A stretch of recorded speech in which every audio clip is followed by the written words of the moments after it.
Развитието на транспорта в България през 2024 година. Развитието на тролеите в София. Разбира се, не липсваха побоища и катастрофи, но ето го и хубавото нещо. Поръчката на 35 нови тролея за София. А те ще бъдат нискополови и с климатик, както и ще могат да се зареждат от движение. Има 28 седалки и може да побере 50 прави души, а са дълги само 12 метра. Развитието на софийското метро.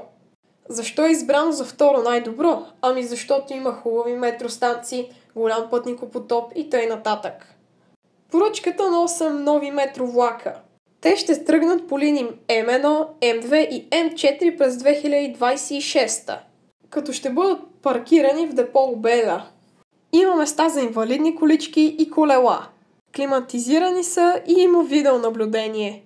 Развитието на софийските трамваи.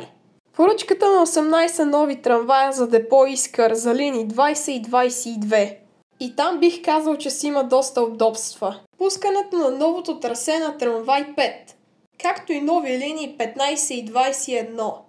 Все така говорим за нови линии, но имаше и две закрити. Не за винаги, а за няколко дни. По-точно 20 и 23 бяха закрити за една седмица заради строежът на метрото.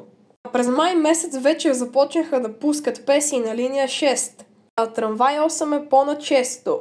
Имаше и променени маршрути. По-точно е на трамвай 1, трамвай 3, трамвай 22 и трамвай 27. Имаше и коледни трамваи. Ето няколко снимки да се насладите. Все така за хубави неща говорим, но все пак имаше и трамваи излезли от релси. Развитието на автобусния транспорт в София. Бих казал, че имаше доста нови линии, но най-важната от тях е 200, защото по нея се движат двуетажни автобуси. Нови линии, че трябва и нов подвижен състав. Това лято пристигнаха два автобуса Man City Lyon, по-точно 7173 и 7175. Разбира се, налипсваха катастрофи, променени и закрити маршрути. Развитието на БДЖ. Бих казал, че поръчаха много нов подвижен състав, от който и двуетажен, както и доставката на новите германски вагони. Имаше и ретровлак, както и коледен влак. Все така хубави неща, но все пак не липсваха и малко от лошите. Ами това беше за днес. Весели празници!